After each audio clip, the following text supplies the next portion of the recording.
안녕하세요. 대소문입니다. 최근에는 이제 저도 좀 일이 있었어요. 본업이죠. 어, 그러다 보니까 이 얘기는 제가 후반부에 잠깐 다시 해드리고요. 이제 부동산 전망하고 관계된 이야기입니다. 제 본업이 이제 부동산 쪽이기 때문에. 자, 그러면 이제 오늘 드릴 말씀은 시장은 흐름이 있고 25년 이후에 이제 부동산은 어떻게 될 것이냐. 이 전망에 대해서 한번 말씀드려 보겠습니다. 최근에 좀 뉴스를 보니까요, 이제 뭐, 항상 똑같죠. 오른다, 내린다. 누구는 오른다고 하고, 누구는 내린다고 하고, 뭐, 많은 그 전망이 있습니다. 그리고 좀, 아직은 좀 미흡한 채널이지만, 제 채널을 보시는 구독자분들도, 그리고 또, 영상을 보시는 분들도 분명히 투자에 대한 관심이 있으셔서 보실 거예요. 그래서, 아, 얘는 이렇게 생각하는구나. 뭐, 이제 이런 게 한번 궁금하셔서 보시겠죠. 저는 이제 그 유튜브라는 거를 하면서 부동산 시장은 되게 길게 봐야 돼요. 주식처럼 오늘 사서 오늘 팔 수도 있고 내일 팔 수도 있고 뭐 1년 후에 팔 수도 있고 이게 아니고 부동산은 일단은 기본적인 보유 기간이 한 7년 됩니다. 평균이죠, 평균. 그러면 내가 산 시점부터 판매하는 시점까지의 텀이 약 7년이라는 기간이 평균이 되고요. 물론 짧은 경우도 있고 긴 경우도 있겠죠. 하지만 평균이 7년이란 거고, 부동산은 결정적으로 우리가 1가구 1주택일 경우에 세금 혜택이죠.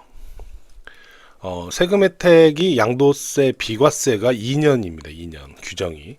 자, 그러면 대부분 거래는 2년 정도 후에 하게 됩니다. 7년을 채우지 않더라도 최소 2년에서 그 이상이 지나야 이제 보통 거래를 하게 되는 거죠. 그러다 보니까 부동산 시장은 제가 오늘 무슨 뉴스가 나왔네, 이 뉴스는 뭐네, 이렇게 하는 것보다는 2년 후, 최소 2년 이후에 흐름을 생각하는 게 맞다라고 저는 생각을 하고 있고요. 제 영상은 그래서 항상 좀 긴 안목으로 봐야 된다, 이런 말씀을 많이 드렸습니다. 오늘 내용 한번 잠깐 보시고요. 뭐 이제 연말이 다가오니까 이제 뭐 이런저런 또 시상식도 많을 테고 또 뭐 설문조사 같은 것도 있는데, 이제 보면 아파트와 비트코인 살 걸, 그래서 이제 투자할 걸, 요게 지금 이제 렌털 전환 스타트업 프리핀스와 이제 심리 상담 전문기관 헬로 스마일이 공동으로 이제 연말 사회 심리를 분석한 리서치인데, 여기에서 이제 1등을 차지했대요. 투자를 할 거리라는, 그러니까 투자를 안 한 거에 대한 후회가 가장 많이 이제 아쉬워하는 걸로 나왔다고 합니다. 제가 옛날에 영상에 이제 그 비트코인, 그러니까 가상화폐가 오르고 다음에 주식이 오르고 그 다음이 부동산이 오른다. 왜냐, 요거에 대한 설명은 제가 영상에 자세히 한 적이 있어요. 이런 사이클이 제 눈에는 보이더라. 요거는 계속 지난 10년간 반복되어 왔다. 뭐 이런 영상 했더니 말도 안 되는 소리 하지 마라. 뭐 이런 얘기도 하셨는데, 최근에 재밌게도 이제 그런 뉴스가 많이 나오고 있어요. 무슨 대학교 교수님께서도 그에 관한 논문도 쓰시고 하셨더라고요. 물론 거긴 약간 다릅니다. 비트코인이 여기서도 있는 것처럼 비트코인으로 큰 돈을 벌면 강남 아파트를 트로피로 이긴다. 그러니까 그 논문에는 비트코인이 올라서 돈을 벌면 고가 아파트로 수요가 몰린다, 뭐 이런 내용의 그 논문이 나왔더라고요. 그러니까 제가 뭐라고 딱 정의할 수는 없지만 이론적으로 공식적으로 할 수는 없지만 제가 10년 이상을 투자를 해 오면서 느꼈던 그런 것들을 이제 그런 논문으로 쓰신 게 아닌가, 이런 생각이 듭니다. 최근에 뉴스도 한번 보긴 봐야죠. 이제 부동산에 관한 이제 내용인데, 이건 뭐 다 여러 가지 내용이 있어서 기준금리를 내렸어도 이제 기준금리가 11월 28일 어제부로 내렸습니다. 0.25포인트 또 이제 내렸어요. 자, 기준금리가 내렸어도 대출 금리 인하가 관건. 그러니까 왜냐하면 기준금리는 여기 있고 이제 시중은행 금리는 이제 여기서 움직이죠, 위아래서. 여기서 대출 금리를 어떻게 하냐가 이제 그 뭐 부동산에 이제 어떻게 영향을 끼칠 거다, 이런 내용인데, 이제 관망세가 지속된다, 뭐 이런 내용입니다. 자, 그런데 이제 요거 말고 또 하나가 1%대 성장. 1%대 성장이면 뭐죠? 저성장입니다. 저성장. 저성장이 환율 공포. 이거 환율 공포는 미국과 이제 여기 있는데 미국과 한국의 기준금리 차이가 발생하면 이제 우리의 외화가 유출이 되고 그러면 이제 뭐 여러 가지 그 환율이 이제 저평가돼서 우리 환율이 막 치솟게 되죠.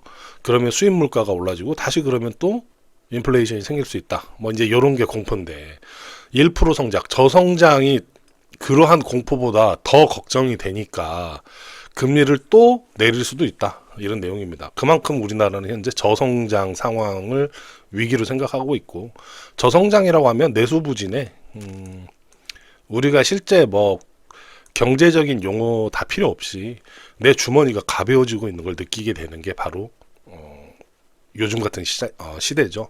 그러니까 요런 정말 살기 힘들어라는 요 부분이 더 걱정이 되니까 환율이 올라가는 것보다 더 무섭기 때문에 금리를 계속 내릴 수 있다. 이런 내용입니다. 실제 이제 기준금리는 이제 한국은 3%고 이제 미국은 4.75%입니다. 이게 정상적인 한국이 만약에 경제 상황이 좋고 체감 경기가 나쁘지 않다 그러면 기준금리를 오히려 올려야 되는 상황이죠. 이걸 올려야 되는 상황인데 워낙 지금 경기가 안 좋다고 느끼다 보니까 이제 올리질 못하고 내린 상황이 되는 겁니다. 요거에 관해서 이제 우리는 전망을 해야 되니까 요거를 한번 말씀드리겠습니다. 우리가 과거에 장기 하락 구간이 있었죠. 서브프라임 모기지 사태 이후에 2013년 하반기까지 쭉 떨어지는 기간이 있었습니다. 중간에 한번 올랐었죠. 요거에 대해서는 이제 자세히 한번 제가 말씀드린 적이 있었는데 올해 그 반등하던 거를 이때 이 기간 중에도 그렇게 그 데드캣 바운스처럼 한번 반등을 한 적이 있었거든요. 그래서 비슷하다. 상황이 비슷하기 때문에 다시 정상적으로 이제 어느 정도 하락을 해야 될 것이다. 뭐 이런 내용을 말씀드렸었는데 요걸 보시면은 요 두 번째를 한번 보시면 됩니다. 이게 제가 간단하게 정리한 건데요. 이게 환율과 내수에 관해서 제가 그냥 글로 한번 간단히 정리한 겁니다. 2008년에서 13년까지는 이제 워낙 가치가 이제 계속 이제 환율이 올라가고 있었을 때 이제 수출 기업은 환율이 가치가 떨어져요. 그러면 1달러를 수출하면 더 많은 돈을 받으니까 수출 기업은 떼돈을 벌지만 내수 기업은 어떻게 되나요? 원자재를 수입한다면 더 많은 원화가 필요하기 때문에 내수 기업은 돈이 안 남습니다. 그래서 이제 이때는 내수 기업이 불황이고 내수가 별로 좋지 않았어요. 내수가 불황 시대였습니다. 당연히 이제 부동산은 하락을 했었고요. 자, 근데 가장 중요한 건 바로 요 시기입니다. 2012년에서 13년 시기예요. 자, 이때는 금리가 어떻게 됐냐면 비슷해요. 3.25%에서 시작해서 2.5%까지 3번에 걸쳐서 단계적으로 낮춥니다. 아까 보시면 우리가 지금 어떻게 됐죠? 3.25에서 지금 3%로 낮췄습니다. 내년에도 낮춘다는 계획이 있죠.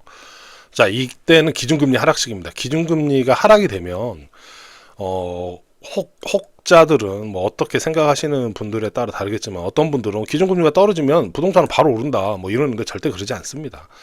기준금리가 떨어져도 시장 상황이 내가 충분히 지불하고 집을 살 수 있을 정도의 상황이 돼야 이제 부동산이 올라가기 시작하는 거거든요.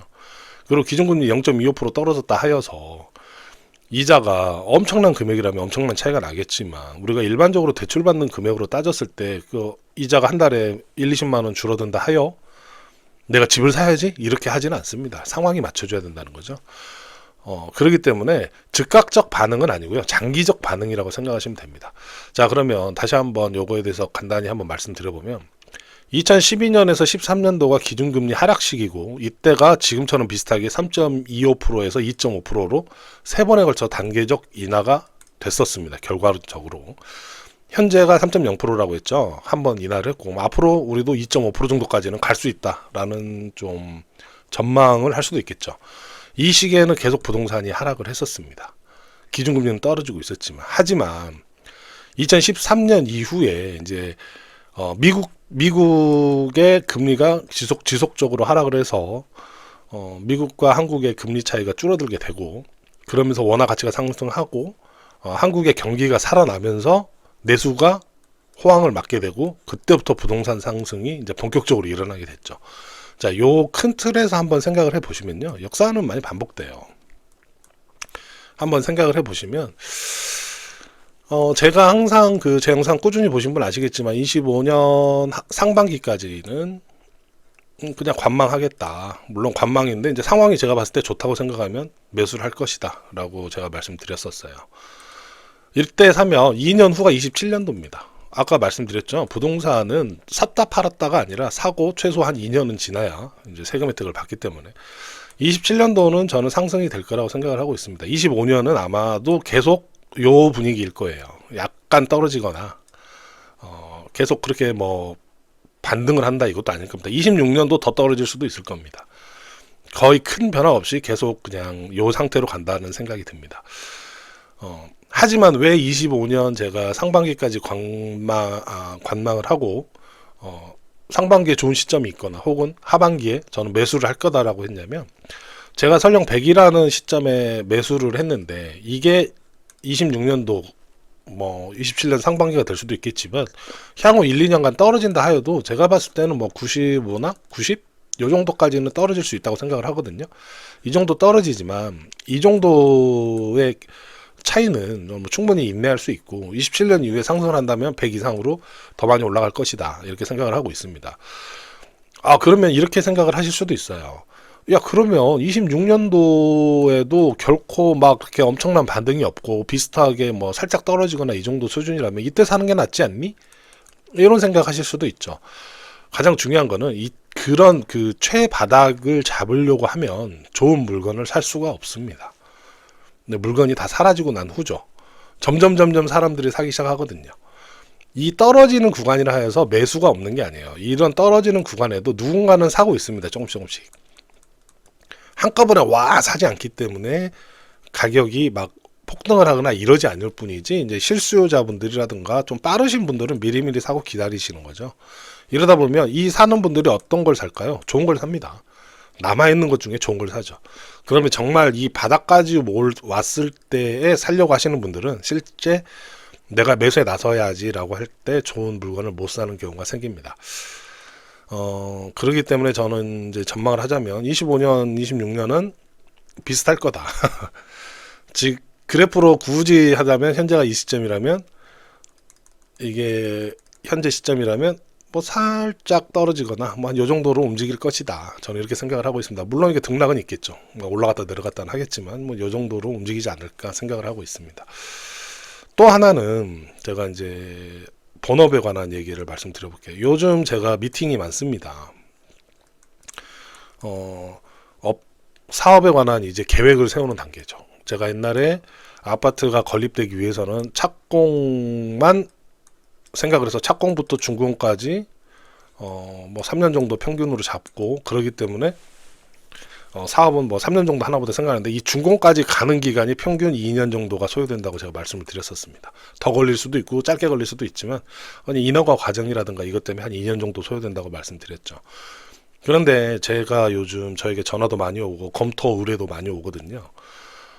그렇게 봤을 때 지금 사업을 하시려고 하거나 어떤 미래에 대한 전망을 하는 업체들은 지금부터 준비해야 2년 후인 26년 하반기, 27년 상반기에 분양을 할 수 있는, 그러니까 착공을 할 수 있는 시점이 되는 거죠. 그러면 현 시점이 아니라, 제가 옛날에도 말씀드렸지만 이 부동산 개발을 하는 업자들은 가장 중요한 게 미래 가격이 오르고 안 오르고는 전혀 중요하지 않습니다. 아무런 상관이 없어요. 이 업자들은 미래의 가격이 중요한 게 아니라 내가 분양하는, 내가 모델하우스를 지어서 지금 딱 파는 이 시점이 가장 중요합니다. 지금은 오픈을 하면 잘 안 팔리죠. 다 미분양이 나는 시점입니다. 그래서 제가 공급이 어떤 원리로 이루어지는가에 대해서 제가 제 영상에도 한번 남겨드린 적이 있는데, 마찬가지로 이 파는 시점이 가장 중요한 게 이 부동산 개발업자거든요. 그런데 미래에 뭐 가격이 오른다 이게 중요하지 않고, 이 파는 시점을 지금부터 준비를 하면 2년 후에 파는 시점이 다가옵니다. 인허가를 받고 하는데 2년 정도가 평균적으로 걸리기 때문이죠. 근데 지금 많이들 준비하시고 검토에 들어갔다, 이 말은 무엇일까요? 26년 하반기에서 27년도는 이제는 폭등이라고 표현을 할 수는 없지만 부동산 시장 경기가 어느 정도 풀릴 거라는 예상이 많다라고 제가 이 업을 하는 입장에서는 말씀드릴 수 있을 것 같습니다. 뭔가 머릿속에 있는 내용을 항상 정리를 하려고 하면 정말 하고 싶은 말은 많은데 시간은 한정돼 있고 막 그래서 좀 아쉬운 면이 항상 있습니다. 하지만 그런 내용들을 최대한 한번 풀어서 제가 조금씩 말씀을 계속 해보려고 하는데요. 오늘 내용이 혹시 이제 좀 도움이 되셨다면, 재밌으셨다면, 오랜만에 이제 구독과 좋아요도 한 번씩 눌러주시면 감사하겠습니다. 최근에 눈이 많이 왔는데 이제 그 눈길 사고 같은 거 없으시길 바라고요. 하는 일 다들 잘 되시길 바라겠습니다. 감사합니다.